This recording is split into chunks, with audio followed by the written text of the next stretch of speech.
आप सबको मेरा नमस्कार। एक महत्वपूर्ण मुद्दे पर आपसे बात करनी है, क्योंकि सरकार की मानिए तो सब इतना चंगा है कि ढोल बज रहे हैं, नगाड़े बज रहे हैं, चकाचौंध है। जमीनी असलियत बड़ी अलग है।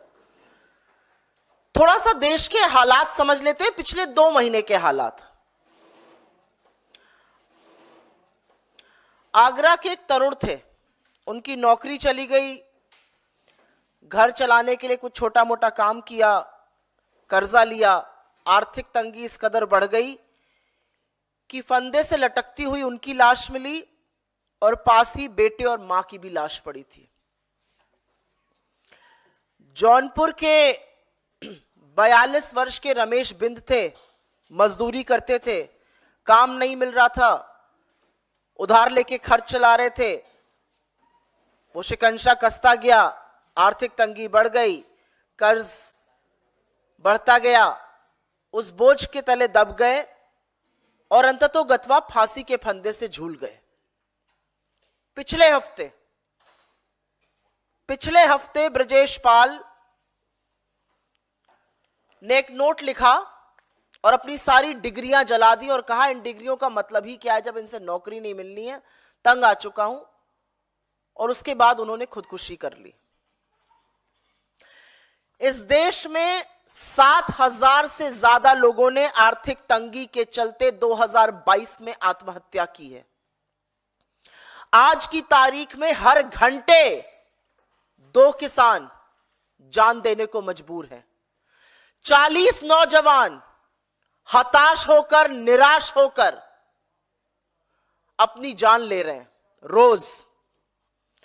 और ऐसे में मोदी सरकार आपको बताती है क्या बढ़िया चल रहा है, सब कुछ चकाचक है मामला। सरकार थोड़ा झूठ बोलता है तो चलिए हजम हो सकता है, लेकिन कुछ बातें ऐसी हैं कि गले के नीचे नहीं उतरती हैं। अब लगातार सरकार का नीति आयोग इस देश को और दुनिया को यह समझाने पर, यह सिद्ध करने पर तुला हुआ है कि नरेंद्र मोदी सरकार ने गरीबी का सफाया कर दिया है। ये जो लोग आत्महत्या कर रहे हैं, ये जो बेरोजगारों पर लाठियां बरसाई जा रही हैं, जो बेरोजगार सड़कों पे उतरे हुए हैं, ये देश के नागरिक थोड़े ही हैं, ये कोई छुट्टे जानवर हैं जो घूम रहे हैं। यही समझाना चाहती है सरकार। इस देश के नीति आयोग ने अब यह सिद्ध करने का बीड़ा उठा लिया है कि देश में गरीबी नहीं है। और एक बिल्कुल चौंकाने वाला आंकड़ा आया है, जिसके चलते नीति आयोग ने, एनएसएसओ का यह आंकड़ा आया, उसमें कहा है कि गरीबी 5% पर आकर टिक गई है। 5% पर गरीबी आ गई है, मतलब अब सिर्फ 7 करोड़ लोग गरीब हैं, बाकी माला माल है। और इसीलिए ये जो झूठ है ये गले के नीचे नहीं उतरता है। याद रहे कि 11 साल बाद ये जो उपभोक्ता व्यय, जो कंजम्पशन एक्सपेंडिचर का सर्वे है, 11 साल के अंतराल के बाद आया है। हर 5 साल पे आना होता है।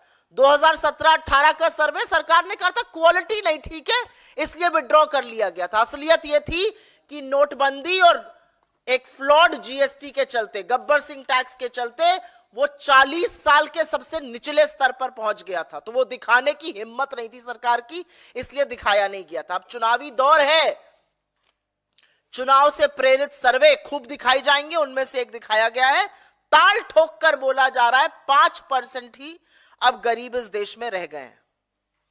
लेकिन अगर इन्हीं की रिपोर्ट आप मान लीजिए, हम चलिए इस रिपोर्ट का खंडन ही नहीं करते, हम इसी रिपोर्ट पर चर्चा करते हैं। इसी रिपोर्ट की बाल की खाल अगर खोलने पे आ जाए तो देखिएगा असलियत क्या है। असलियत यह है कि इस देश के सबसे गरीब 5% लोग अपनी दिन की गुजर बसर सिर्फ और सिर्फ 46 रुपए रोजाना पर कर रहे हैं। उसमें उनका भोजन है, उसमें रोटी, कपड़ा, दवाई, पढ़ाई जैसी चीजें हैं। सिर्फ और सिर्फ 46 रुपए। यह असलियत है अगर इस सर्वे के मुताबिक ही चला जाए। लेकिन सरकार उस सुर्खी को दबाना चाहती है, पर सच की वो ताकत है कि सच उभर कर निकल ही जाता है। यह सर्वे 2 चीजें सिद्ध करता है और अभी आंकड़ों के साथ आपको बता देती हूं क्या। यह सर्वे शहर और देहात के बीच की जो बढ़ती हुई खाई है, एक जो शहरी हिंदुस्तान और जो ग्रामीण हिंदुस्तान है, उसके बीच की जो बढ़ती हुई खाई है, उसको सिद्ध करता है। और यह सर्वे पूरी तरह से अमीरों और गरीबों के बीच में लगातार बढ़ते फासले को, जिसकी बात कांग्रेस पार्टी, जिसकी बात हमारे नेता राहुल गांधी, जिसकी बात हमारे अध्यक्ष श्री खड़गे जी लगातार करते हैं, अमीरों और गरीबों के बीच में बढ़ती हुई असमानता को, बढ़ते हुए फासले पर यह सर्वे, सरकार का यह सर्वे खुद मोहर लगाता है। अभी आपको 2 मिनट में समझा देती हूं कैसे। इस सर्वे के मुताबिक शहर में रहने वाले 5% सबसे अमीर लोग, शहर में रहने वाले 5% सबसे अमीर लोग, शहर ही में रहने वाले 5% सबसे गरीब लोगों से 10 गुना ज्यादा खर्च करते हैं, 10 गुना। और गांव में रहने वाले 5% सबसे अमीर लोग, गांव में ही रहने वाले 5% सबसे गरीब लोगों से 8 गुना ज्यादा खर्चा करते हैं। एक आंकड़ा आपके सामने रख देती हूं, और यह आंकड़ा रखना जरूरी है। इस आंकड़े के मुताबिक ग्रामीण क्षेत्रों में 5% सबसे अमीर 350 रुपया खर्चा कर रहे हैं, और उसी ग्रामीण क्षेत्र में सबसे गरीब 46 रुपए खर्चा कर रहा है। शहर में 700 रुपए सबसे अमीर खर्चा अगर कर रहा है, तो शहर में सबसे गरीब औसतन 67 रुपए खर्चा कर रहा है। ये जो वी शेप्ड रिकवरी की बात सरकार करती थी, या तो इनको अंग्रेजी का अल्फाबेट वी का मतलब नहीं पता है, या ये जानना नहीं चाहते, क्योंकि ये पूरी तरह से जो के शेप्ड रिकवरी होती है वो दिखा रहा है अमीर इस देश का लगातार अमीर होता जा रहा है और गरीब निरंतर गरीब होता जा रहा है। इस आंकड़े के बाद सरकार किस मुंह से कह सकती है कि 5% गरीब है, और साक्ष्य एक के बाद एक उसकी पुष्टि करते हैं। चलिए आपकी बात मान लेते हैं, 5% लोग ही गरीब रह गए। 140 करोड़ की जनता में 5% गरीब मतलब 7 करोड़ लोग। आपको 7 करोड़ लोग अगर गरीब हैं, तो 81 करोड़ लोगों को मुफ्त राशन इसलिए देना पड़ रहा है कि अगर आप ना दीजिए तो वो भूखमरी से मर जाएंगे। यह असलियत है, और यह असलियत सरकार जानती है। आज अगर 5% ही लोग गरीब हैं, अगर 7 करोड़ ही गरीब हैं, तो 35 करोड़ लोगों के पास आवागमन का कोई साधन क्यों नहीं है? न कार है, न गाड़ी है, न 2 पहिया वाहन है, न साइकिल है। 35 करोड़ लोगों के पास, ऐसा कैसे है? और एक आंकड़ा आपकी जानकारी के लिए बता देती हूं। यूपीए के शासनकाल के दौरान 2 पहिया वाहन की जो सेल होती है, जो बिक्री होती है, उसकी वृद्धि की दर 9% थी। और 2 पहिया वाहन कौन खरीदता है? मध्यम वर्ग, निम्न मध्यम वर्ग, गांव देहात के लोग। 9% ग्रोथ रेट थी, वो 0.7% है इस सरकार की औसतन। 2 पहिया वाहन या साबुन, मंजन, तेल, इस तरह की जो एफएमसीजी की वस्तुएं होती है, उसमें जो बिक्री में गिरावट आई है रूरल एरियाज में, वो क्यों आई है? वो क्या सिद्ध करता है? वो यह सिद्ध करता है कि लोग खर्च नहीं कर पा रहे हैं। चलिए 7 करोड़ गरीब हैं, 45 करोड़ लोग ऐसे हैं जिनके पास टीवी नहीं है। क्यों नहीं है भाई टीवी? ये सरकार के आंकड़े, ये हमारा कोई आंकड़ा नहीं है। 7 करोड़ अगर गरीब है तो कैंसिल कर दीजिए सबके राशन कार्ड, लेकिन आप ऐसा करने की हैसियत और हिम्मत नहीं है, क्योंकि गरीबी इस देश में बढ़ी है, गुर्बत इस देश में बढ़ी है। लोग लाचार होकर आज आत्महत्या कर रहे हैं, क्योंकि कमर तोड़ महंगाई, बेरोजगारी और आर्थिक असमानता ने जीवन दूभर कर दिया है। ये जिस गरीबी की हम बात कर रहे हैं, उसकी पुष्टि सरकार का ही एक आंकड़ा करता है। हम सब बड़े हुए, हम सब लोग मिडिल क्लास के लोग हैं। घर पर यह सिखाया गया कि अगर 100 रुपए कमाओ तो 20-30 रुपए तो बचा ही लो। एक कहावत भी कही जाती है, उतने पांव पसारिए जितनी लंबी चादर है। यही कहा जाता है हर बच्चे को। मुझे लगता है आप में से बैठे हुए लोगों को यही सिखा के बड़ा किया जाता है कि अगर 100 रुपए पास में है तो 20-30 रुपए बचाने की कोशिश करो। और सेविंग हमारा कल्चर है, इसलिए भारत का जो घरेलू सेविंग रेट है, the house hold saving rate, वो जीडीपी का करीब करीब 11% से ऊपर होता था सिर्फ 2 साल पहले। 2 साल में वो गिरकर 5% आ गया जीडीपी के अनुपात में। तो इंसान अपनी सेविंग से कब निकालता है? आपसे मैं पूछती हूं, आप अपनी बचत के खाते में से, अपनी सेविंग में से, जो आप आगे के लिए, बच्चे की पढ़ाई के लिए, घर खरीदने के लिए, कहीं बाहर जाने के लिए, शादी ब्याह के लिए बचाते हैं, वो आप कब छूते हैं? अपनी जमा पूंजी को एक एवरेज मिडिल क्लास इंसान तभी छूता है जब जीना दूभर हो जाता है। और सेविंग्स रेट का आधे से भी कम हो जाना इस बात की पुष्टि करता है कि लोग जूझ रहे हैं महंगाई से, लोग जूझ रहे हैं आर्थिक असमानता से, लोग जूझ रहे हैं गरीबी से। इस सर्वे में एक और भ्रमित करने वाली बात कही गई, और यह बात बतानी यहां पर जरूरी है। यहां पे कहा गया कि 2.5 गुना खर्चे में वृद्धि हुई है, तो वो लोगों की बहुत अच्छी स्थिति दिखाने के लिए कहा गया है। लेकिन असलियत यह है कि सर्वे की एक तो प्रणाली बदल दी गई 2022-23 में, यह प्रणाली बदल दी गई। 10 साल पहले जो प्रणाली थी उसको यूज ही नहीं किया गया, नॉन फूड आइटम को बढ़ा दिया गया। फिर कहा गया कि इसी सर्वे में एक और भ्रमित करने वाली बात कही गई है, और उसके बारे में अभी हम आगे बात करते हैं, लेकिन इसका खंडन कर दे। 2.5 गुना क्यों बढ़ा? यही सर्वे आगे कहता है इन्फ्लेशन के नाते लोगों को ज्यादा खर्च करना पड़ रहा है, लोगों की आय नहीं बढ़ रही है। यूपीए के 10 साल में एमपीसीई जो कंजम्पशन एक्सपेंडिचर होता है वो क्यों बढ़ा था? क्योंकि लगातार लोगों की आय भी बढ़ रही थी, इकोनॉमिक ग्रोथ थी, आय बढ़ रही थी, हाथ में ज्यादा पैसा आ रहा था, लोग ज्यादा पैसा खर्च कर रहे थे। यहां पर स्थिति बिल्कुल विपरीत है, यहां पर आय नहीं बढ़ रही है। ग्रामीण क्षेत्र में एवरेज एग्री वेज, एवरेज जो मजदूरी की दर है या जो एवरेज एग्री आय है, कृषि की आय, वो 1.6% से बढ़ रही है। तो महंगाई के चलते लोगों को ज्यादा खर्च करना पड़ रहा है। फिर एक बात बड़ी डंके की चोट पर इस सर्वे में और कही गई, और उस बात में कितनी सच्चाई है वो आप अभी जान लीजिएगा। इसमें कहा गया कि लोग खाने पर खर्चा अब कम कर रहे हैं, लोग बाकी चीजों पर ज्यादा खर्चा कर रहे हैं। किसी भी इंसान की जब आय या स्थिति बदलती है तो सबसे पहले व्यक्ति अपने खाने के स्टैंडर्ड को बढ़ाता है। हाथ में पैसा आता है तो लोग अंडा खाते हैं, फल खाते हैं, सब्जी खाते हैं। इसमें कहा गया अनाज पे कम खर्चा कर रहे हैं, फल सब्जी पर ज्यादा कर रहे हैं। अरे अनाज पर खर्चा इसलिए कर रहे हैं क्योंकि उनको मुफ्त का अनाज मिल रहा है जो सरकार को देना चाहिए। फल सब्जी पे कम अगर ज्यादा खर्चा कर रहे हैं लोग, तो सोफी की रिपोर्ट के मुताबिक 74% लोगों को पौष्टिक आहार नसीब क्यों नहीं है? हम निरंतर हंगर इंडेक्स में क्यों गिर रहे हैं?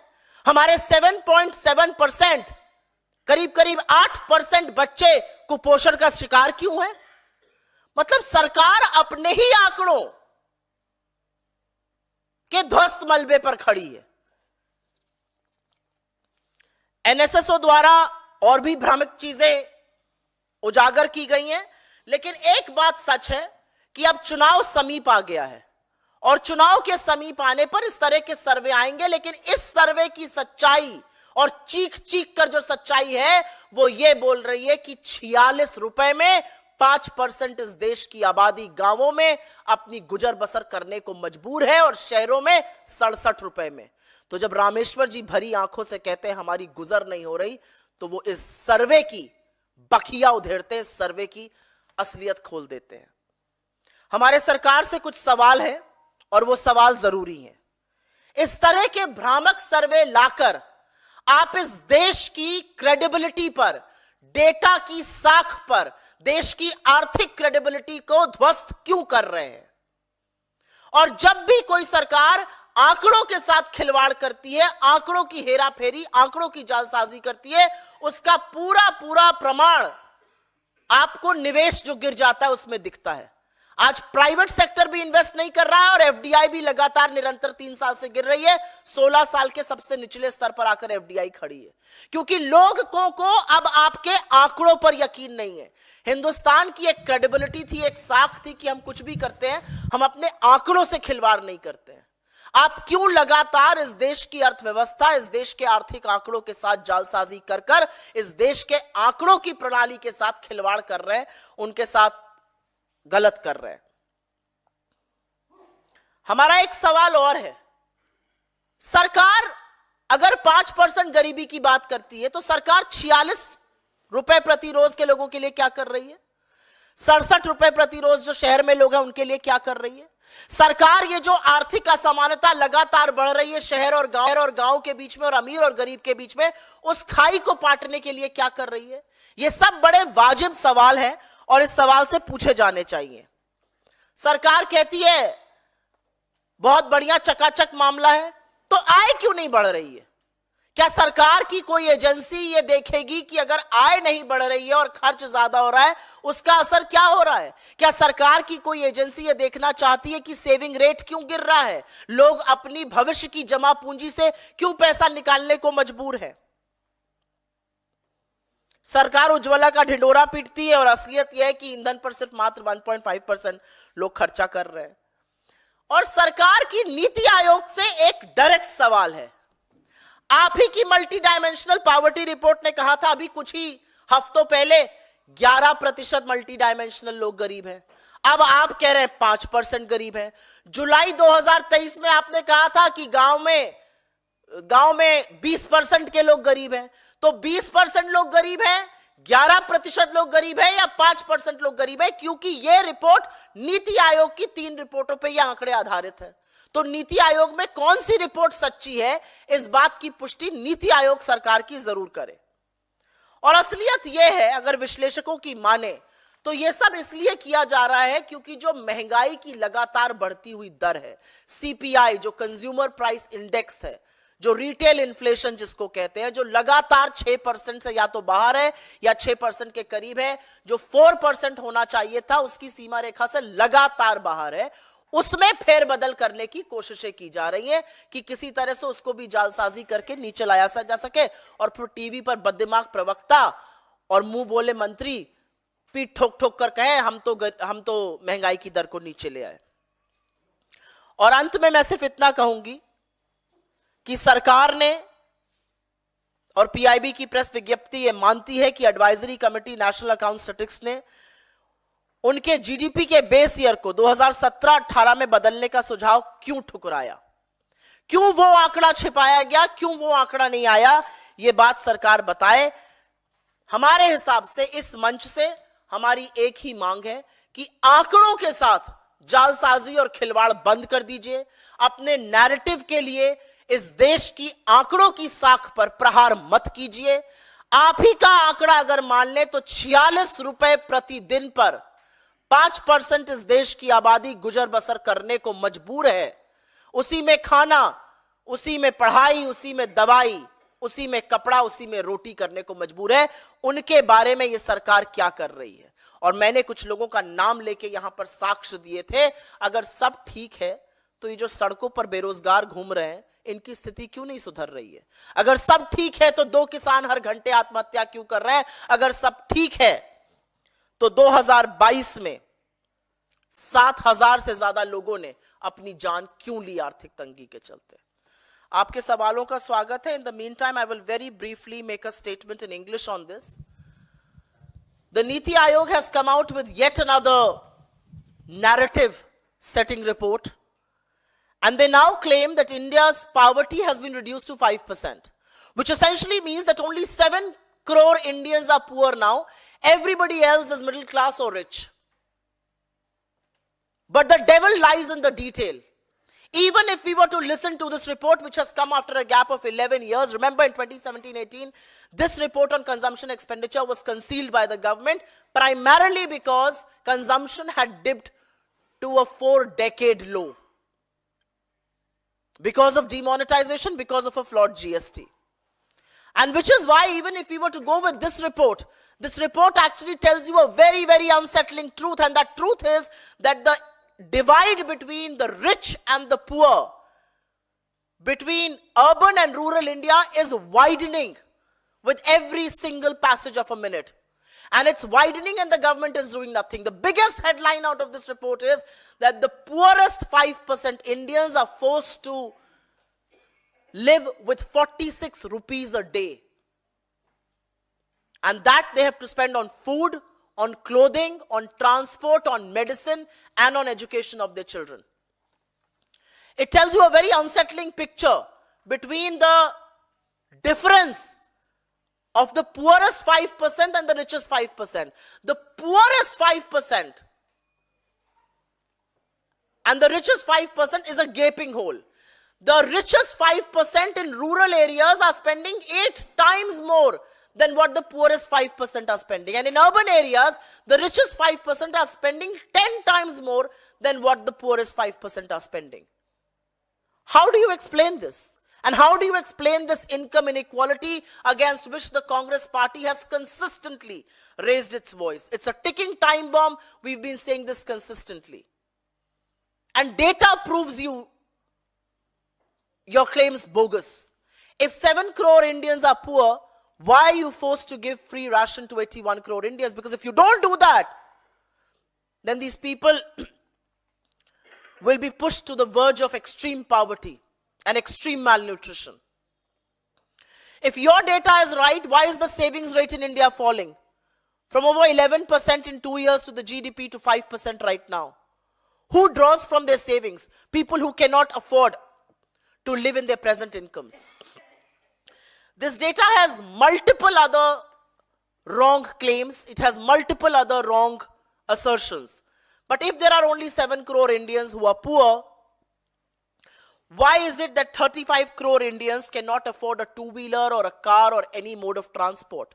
Why is it that sale in two-wheelers has dipped to 0.7% from the 9% highs of UPA? Why is it that 45 crore Indians today cannot afford television? There are only 7 crore Indians, according to you, who are poor. Why is it? And according to this report, it says that people are spending less on grains and more on fruits and vegetables. They're spending less on grain because they're getting free ration thanks to the Food Security Act. But the reality is, this does not corroborate with the SOFI report that says 74% Indians cannot afford a nutritious diet. 7.7% of our children are malnourished. India has been consistently dipping on the hunger index. How do you justify those things? And one last thing that I want to say before I conclude here, and that's an important point to assert. And that point is about the disconnect between income on one hand and consumption on the other. If you compare the period of UPA, the consumption expenditure had gone up on the back of higher incomes, on the back of higher economic growth. Here, income growth is either very low or incomes have gone down. So people are actually forced to spend more because of inflationary pressures and not because they have more money in their hands. And this is government data that I'm quoting. So the only one question that we want to raise from this platform is that why is the Modi government destroying the credibility of our economic data consistently? Which data on poverty is right from the Niti Aayog? The 19.28% that was quoted in July 2023, the 11% that was quoted a few weeks back, or this 5%? Look at the 3 figures that have come out. And which is why the question is, when you destroy economic data's credibility, you stop investments, and that is what is really happening. Why is the government not paying attention to the ever-widening gap between the rich and the poor and between urban and rural India? Why is the government not paying gap to the 46 rupees a day? And that's all that 5% of the poorest Indians have to live their lives daily. And unless we don't answer those questions, ये जो चकाचौंध मोदी सरकार की दिखती है, ये जो ताल ठोक कर झूठ बोला जाता है, ये जो टीवी चैनलों पर चरण वंदन होता है, ये सब बेमानी है, ये सब झूठा है. We'll ask you for your questions first. On this, please, पहले.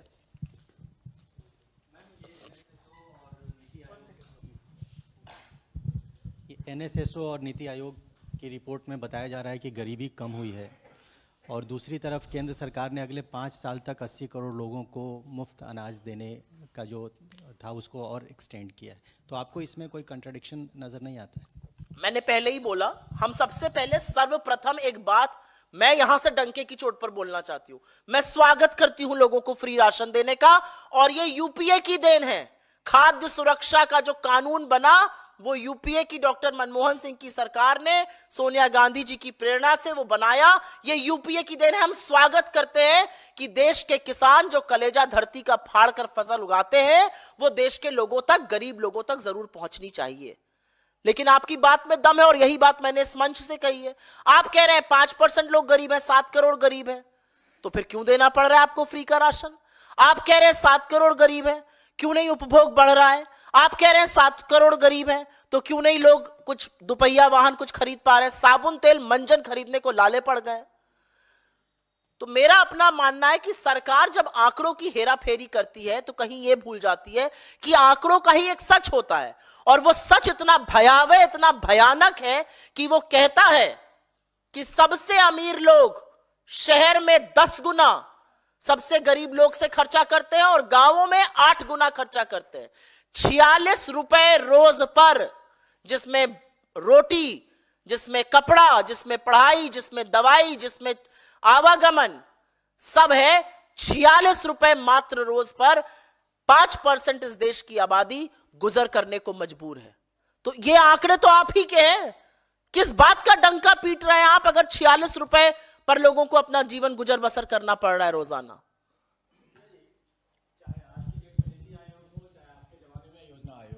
आपको लगता है कि इन संस्थाओं की क्रेडिबिलिटी जो है कहीं ना कहीं हमेशा सवालों के घेरे में रही है? कि 2013 में भी गरीबी को लेकर एक रिपोर्ट आई थी जिस पर बहुत बवाल मचा था, अब भी ये रिपोर्ट आई है जिसको लेकर आप लोग सवाल खड़ा करते हो। इस तरह के जो सर्वे करते हैं, चाहे लोग आंकड़े देते हैं, ये कितना विश्वसनीय माना जाए? मेरे लिए ज्यादा दिक्कत की बात यहां पर यह है कि ये जो सर्वे आया है ये एनएसएसओ की रिपोर्ट पर आया है। एनएसएसओ की रिपोर्ट पर नीति निर्माण होता है। जो नेशनल सैंपल सर्वे ऑफिस है उसकी रिपोर्ट पर नीति निर्माण होता है। अगर एनएसएसओ कहता है कि 5% लोग ही गरीब हैं, तो सरकार के जो सार्वजनिक सुरक्षा के जो वेलफेयर स्कीम्स होती हैं वो सारे कार्यक्रम ही बदल जाते हैं।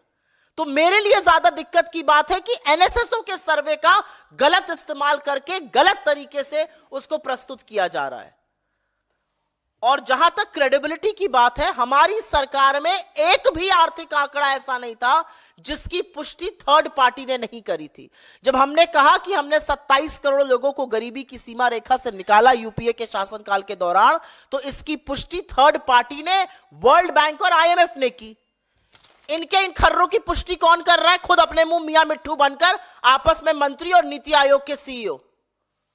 एक भी जो विश्वसनीय एजेंसीज हैं क्या इन आंकड़ों की पुष्टि कर रही हैं? विश्वसनीय एजेंसीज वाइडनिंग गैप, इस आईएमएफ को कोट करने में थकते नहीं है मोदी जी के मंत्री लोग। वो क्या कहता है आईएमएफ कि आपके यहां जो बढ़ती हुई निरंतर आर्थिक असमानता है, जो गरीबी है, वो दिक्कत की चीज है।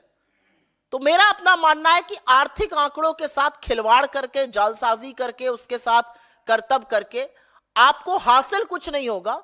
2 घंटे का टीवी डिबेट पर चरण वंदन हो जाएगा, 2-4 मियां मिट्ठू ताली बजा लेंगे, पीठ ठोक लेंगे, प्रधानमंत्री वही झूठ जाकर इलेक्शन की रैलीज में, टेलीविजन के कार्यक्रमों में रिपीट करेंगे, और जो समझते हैं इन चीजों को वो हंसेंगे आप पर। लेकिन सबसे ज्यादा आप पर वो गरीब हंस रहा है जिसकी जिंदगी आपने बदतर कर दी है।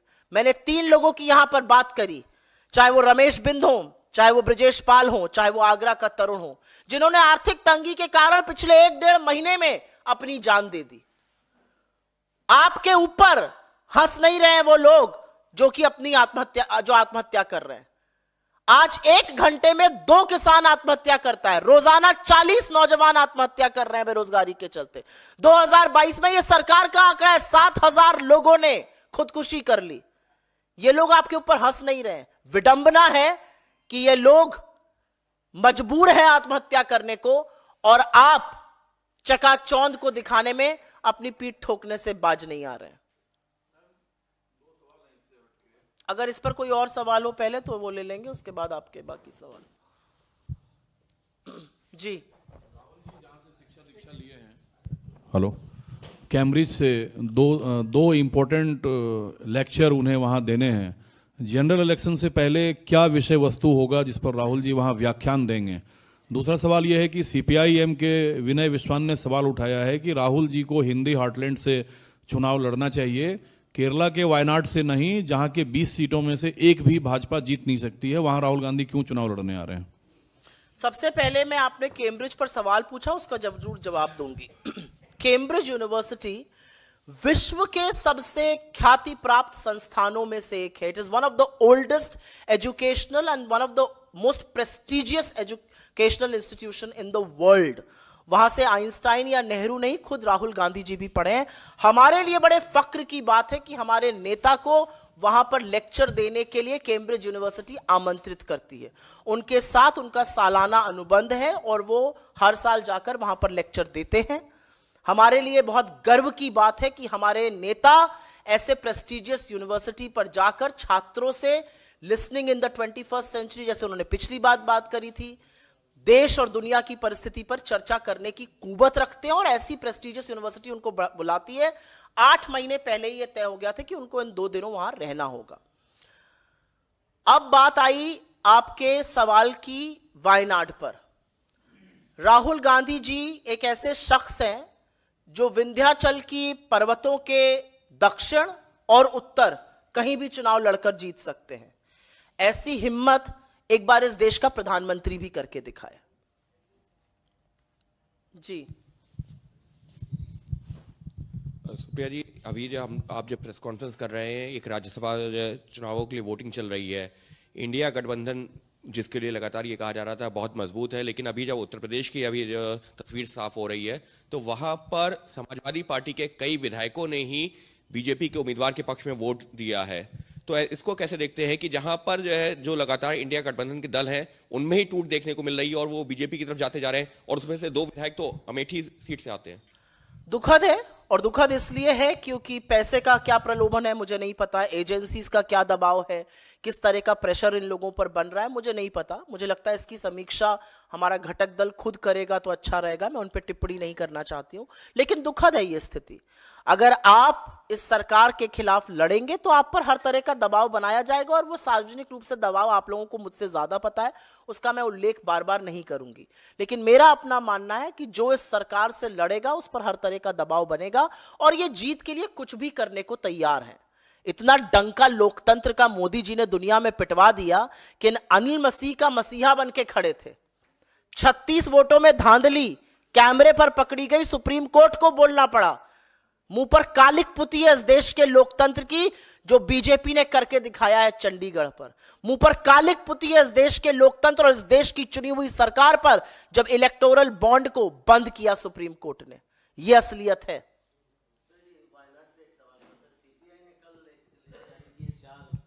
कैंडिडेट्स की उसमें वायनाड भी शामिल है। पिछली बार भी सीपीआई के कैंडिडेट्स खड़े थे, लेकिन इस बार इंडिया गठबंधन था।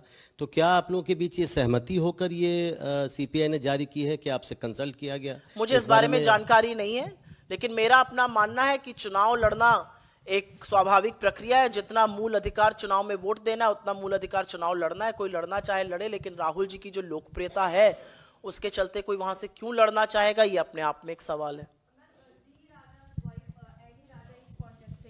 Will contest from there. Why not? I said what I did.